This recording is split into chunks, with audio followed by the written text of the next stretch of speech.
Halo teman-teman, Assalamualaikum warahmatullahi wabarakatuh. Selamat siang untuk teman-teman semuanya. Nah, pada pertemuan kali ini kita akan belajar tentang vektor di bidang pada pendekatan secara aljabar. Nah, untuk pertemuan minggu lalu kita sudah belajar mengenai pendekatan secara geometriknya dengan beberapa contoh soal yang telah saya berikan. Nah, untuk teman-teman yang masih ingat, di minggu lalu juga kita sudah membahas soal-soal tersebut.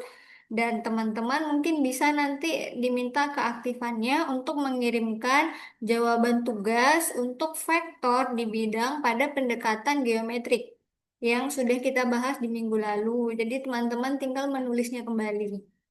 Nah, sekarang kita belajar tentang aljabarnya.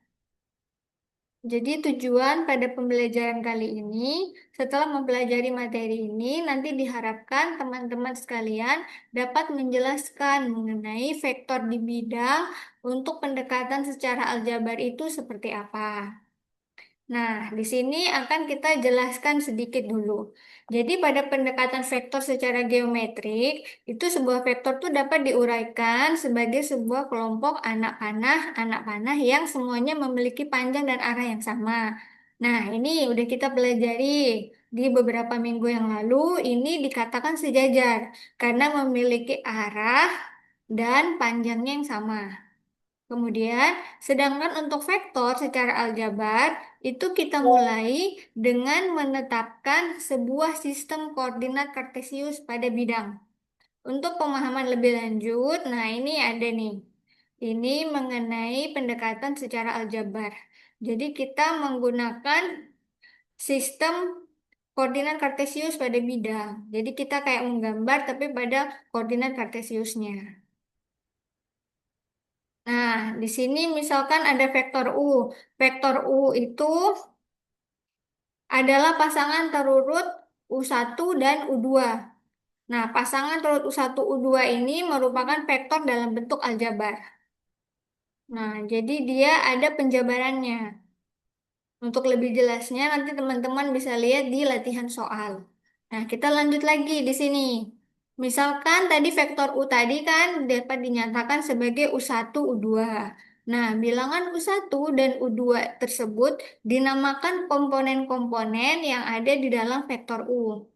Kemudian, kalau ada dua vektor, misalkan vektor U dan vektor V, nah, kedua vektor ini adalah sama. Jika dan hanya jika U1 itu nilai di dalamnya ini, U1 sama dengan U2. Tunggu sebentar ya. Nah, nilai di dalamnya sini U1 ini sama dengan V1. Nah, kemudian U2-nya ini sama dengan V2. Ketika nilai tersebut sama, maka kedua vektor itu dikatakan sama. Jadi ini hanya gambaran secara umum. Kita masukkan huruf. Vektor U-nya U1, U2. Nanti ketika sudah di pengaplikasian soal, nanti kita ganti dia sebagai angka. Jadi misalkan kalau di sini angkanya 5, nah di sini juga 5. Kalau di sini angkanya 7, nah di sini juga 7. Nah, berarti kedua vektor ini dikatakan sama karena memiliki komponen di dalam nilainya sama. Kemudian, untuk menjumlahkan suatu vektor, vektor U dan vektor V, kalau kita mau menjumlahkan, berarti yang kita jumlahkan adalah komponen-komponen yang ada di dalamnya. Berarti kalau U1, nanti U1 ini akan kita jumlahkan dengan V1. Kemudian kalau U2, dia dijumlahkan dengan V2. Jadi dijumlahkan dengan komponen yang memiliki letak yang sama.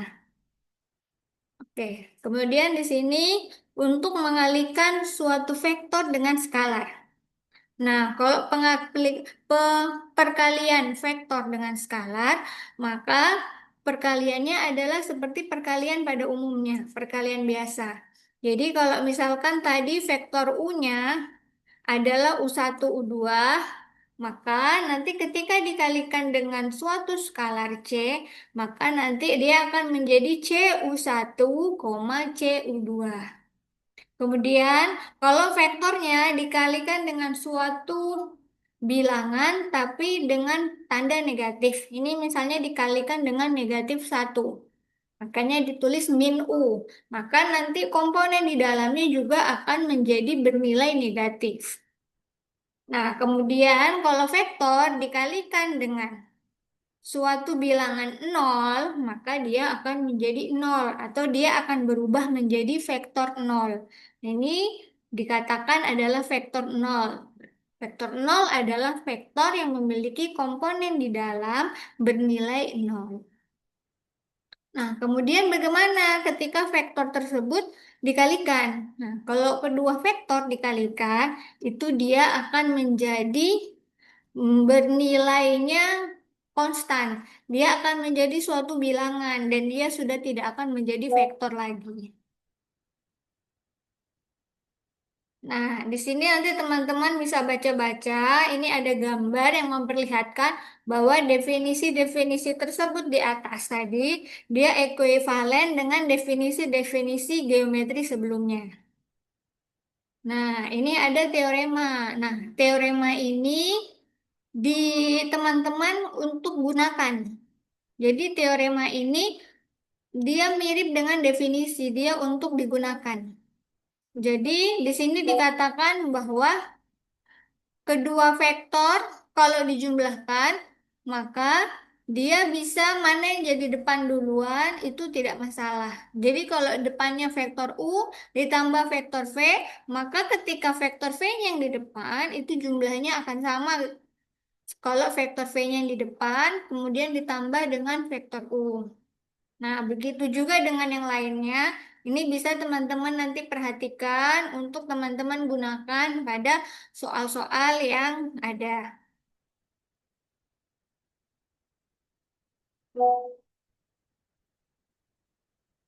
Nah, kemudian ini vektor basis. Nah, kalau vektor basis itu di sini misalkan ada suatu vektor I. Vektor I itu dia nilai komponennya 1,0. Kemudian vektor J komponennya adalah 0,1. Nah, di sini teman-teman perhatikan bahwa dua vektor ini saling tegak lurus serta panjangnya satu satuan. Nah, vektor I dan J ini dinamakan vektor basis sebab sembarang vektor U dapat dinyatakan secara tunggal dalam bentuk vektor I dan J. Jadi di sini misalkan ada vektor nilai komponennya adalah U1 dan U2. Nah, U1 ini dia seletak dengan vektor I. Dia vektor basis. Kemudian U2 itu dia seletak dengan J. Jadi, ketika U1 dikalikan dengan komponen yang ada di dalam vektor I, maka dia menjadi U1I.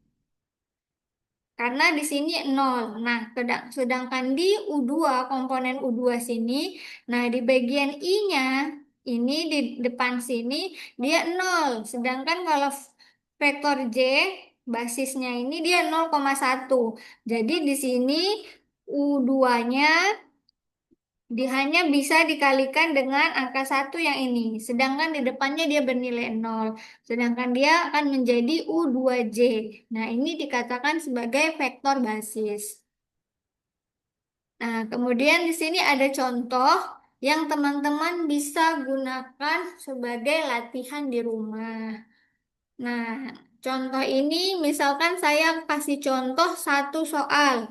Nanti teman-teman bisa kerjakan di rumah yang lainnya. Nanti pertemuan berikutnya kita akan bahas contoh-contoh soal ini bersama-sama. Nah, sekarang yang mudah dulu, yang nomor satu ini. Misalkan min 4A tambah 3B.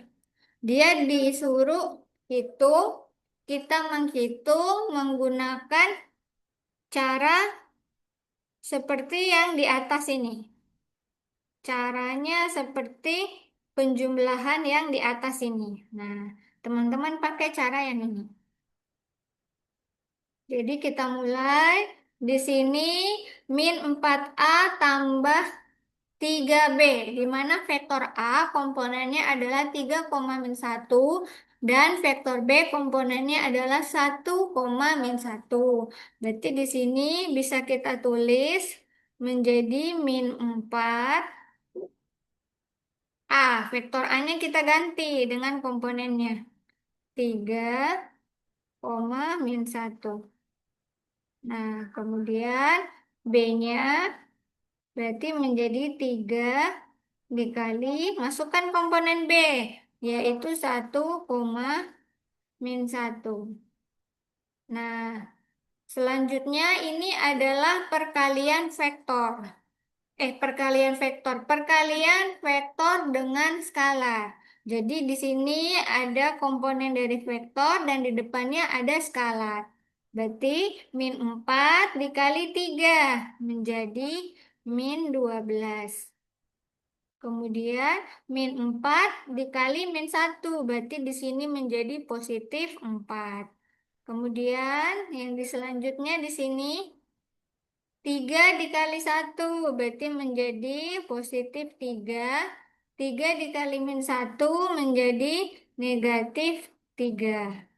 Nah, selanjutnya penjumlahan vektor.